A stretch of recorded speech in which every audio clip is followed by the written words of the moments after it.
Legal battles continue in council chambers. Sunday news, local news, twists and turns punctuated by legal battles continue to hog the limelight in the Bulawayo City Council chambers, with Ward 1 councillor Mlandung Cube making yet another court application against councillor Tinish Kambarami in just under a week as the fight for the deputy mayor's position rages on. Both CLR Cube and CLR Kambarami have each claimed to be the rightful deputy mayor of Bulawayo after the latter was granted a high court order reinstating him as a councillor after his initial recall by the MDCT. Early last week, CLR Cube made a high court application seeking a declaratory order and ancillary relief against CLR Kambarami and the Minister of Local Government and Public Works, D. July Moyo.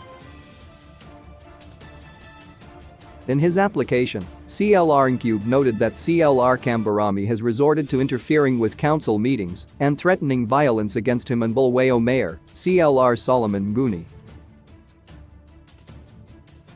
On Friday, CLR Cube made yet another court application seeking correction, variation, or rescission of the court order granting the reinstatement of CLR Kambarami.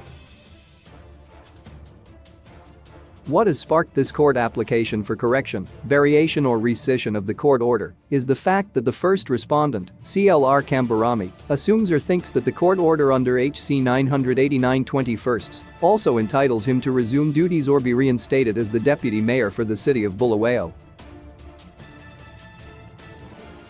To that end, the first respondent has openly objected to my chairing committees as deputy mayor or acting mayor or being publicly acknowledged as such.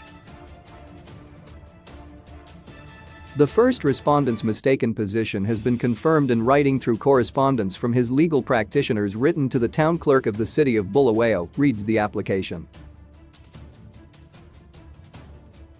CLR Cube argues that CLR Kambarami's interpretation and reading of the court order of reinstatement is erroneous, ill-advised and mischievous. The only logical and legal way of dealing with the issue is through seeking an order under Rule 29 of the High Court rules to correct, vary or rescind the order, to take away the ambiguity of the said order or alternatively, to enable me to defend my interests or rights as the duly elected deputy mayor in terms of the Urban Councils Act, Chapter 2915. I am currently the sitting councillor for Ward 1 in Bulawayo, having been duly elected in that capacity on 30 July 2018. I am also the sitting deputy mayor for the city of Bulawayo, having been duly elected as such on 7 October 2020. Suffice to say that the election was done in terms of Section 103 of the Urban Councils Act. The said resolution is still extant or valid and has not been set aside specifically in terms of any court order or contrary full council resolution, reads the application. CLR Cube, in his application, does not dispute the reinstatement of CLR Kambarami as Ward 3 councillor, but notes that the reinstatement order did not stretch to also cover the position of deputy mayor.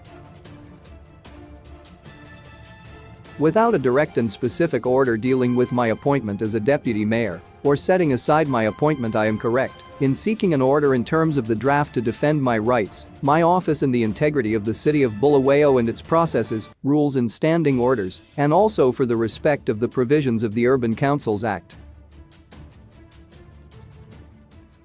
This honorable court is seized with a matter where it must not give credence to a mischievous interpretation by the first respondent of the court order under HC 989/21, which will usher in administrative chaos at City Hall and brazenly violate the Urban Councils Act. This honorable court is implored to exercise its powers in terms of Rule 29 of the High Court rules. A good case has been made for an order in terms of the draft, he said. Nonetheless, council lawyers, Coughlin and Welsh also recently waded into the debate on who they thought rightful deputy mayor was when they advised council that CLR Kambarami should be reinstated to the position.